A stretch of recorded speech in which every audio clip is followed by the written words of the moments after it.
أنا أستغرب والله وأتعجب أشد التعجب والاستغراب أن في بلاد عربية والأصل في أن شعبها مسلم موحد لله سبحانه وتعالى يقام فيها ما يسمى بالمسابقات الضخمة التي ينفق عليها مئات الآلاف الدولارات. يقول لك والله جائزة حافظ القرآن الفلاني 50 حافظ في هذا البلد و60 حافظ في هذا البلد وخرجنا كذا ومسابقات كله خير، ونحن نحب ذلك ونحن نتشرف بذلك وفيه عزة، ولكن ليس هذا المراد أن يضحكوا علينا فينفقوا على من حفظ القرآن الهدايا والأموال، ثم إن قلنا لهم هذا القرآن وجب أن يطبق في الأرض قال لا إيش عم تحكي أنت؟ خلينا بالمسابقات وخلينا بالجوائز وخلينا بالحفظ، لا خلي محمد يحفظ ونجيب له هدية آيفون، وخلي خديجة تحفظ ونعطيها شيك مش عارف ايش وكذا. اما تيجي تقول لي صراحة تحكيم شريعة وتحكيم القرآن في الارض وكذا، لا نحن ما هذا اللي بدنا اياه. هذه سياسة تتبع اليوم حتى نغيب الناس. يخرج لك مئات الطلاب في الطرقات والله هؤلاء حفظة. ما ينفع أن نحفظ القرآن ولا نطبقه في يومنا، في حياتنا، في دولتنا، في مجتمعنا. إيش الفائدة؟ إنما أنزل الله سبحانه وتعالى هذا القرآن حتى نتدبره وحتى نمشي عليه وحتى يكون دستور للأمة جمعاء بل للدنيا. القرآن دستور للدنيا.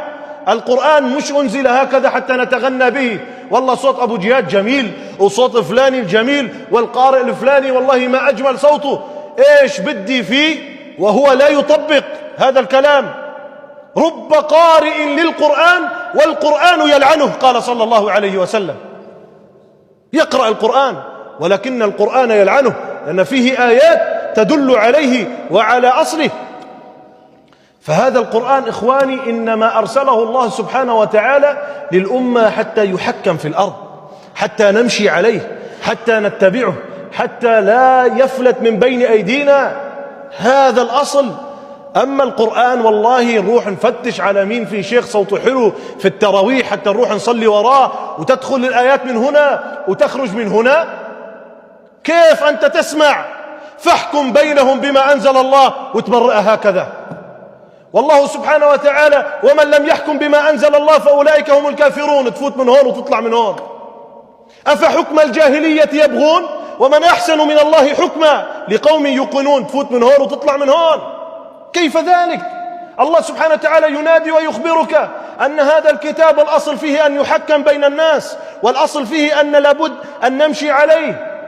لا وربك لا يؤمنون، فلا وربك لا يؤمنون حتى يحكموك فيما شجر بينهم ثم لا يجدوا في أنفسهم حرجا مما قضيت ويسلموا تسليما.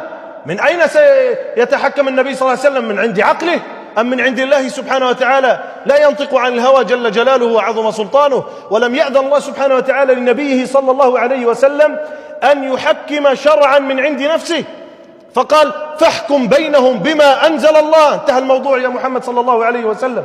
ما في من عند نفسك، مع أن النبي صلى الله عليه وسلم ستأتي محاضرات ودروس عن مثل هذا الأمر، مع أن النبي صلى الله عليه وسلم أوتي جوامع الكلم، والنبي صلى الله عليه وسلم أذكى من أي رجل يعتقد بأنه يعيش في عصر حديث. والله عنده الذكاء الخارق، أينشتاين وماينشتاين ومش عارف هذه الأمة كلها. النبي صلى الله عليه وسلم أعلى منهم أجمعين وله الحكمة صلى الله عليه وسلم. والنبي صلى الله عليه وسلم ذكي، والنبي صلى الله عليه وسلم شجاع، والنبي صلى الله عليه وسلم يعرف كيف يتكلم ومتى يتكلم وكيف يقول وما يقول.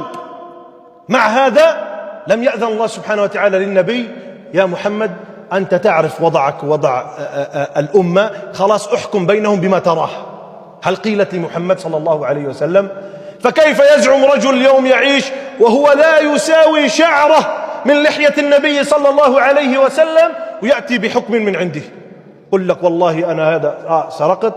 إيش سرقت كذا. بدك أنت الآن تحبس 3-4 سنوات. أنت والله اغتصبت فلانة، هذا يحبس 20 سنة. أنت قتلت فلان، قصد مش قصد مش عارف إيش كذا، هذا مؤبد أو مش عارف إيش هالفزلكة هذه. لا، الله سبحانه وتعالى هو الذي حكم، والله سبحانه وتعالى هو الذي بين، والله سبحانه وتعالى هو الذي أنزل، والله سبحانه وتعالى هو المشرع، ولا مشرع مع الله سبحانه وتعالى. بس خلصت. فالقرآن أمره عظيم. أنا بدي من جميع الشباب أن يفهموا حقيقة معنى هذا القرآن، وأن يتمسكوا به حتى يفهموا لذة هذا الأمر. بدك تطبقوا. إذا ابتلينا نحن معاشر المسلمين بحكام والعياذ بالله لا يحكمون شرع الله، أقل ما عليها أن تحكم شرع الله بينك وبين أهلك، بينك وبين أصحابك، بينك وبين جيرانك، بينك وبين عشيرتك، بينك وبين مجتمعك. إيه نعم، أنت مأمور بذلك. إيش نتحجج بفلان وعلان؟ ما دخلنا. ستسأل وحدك، وستقف بين يدي الله وحدك، والسؤال عنك وما قدمت، فتعد لله جوابا.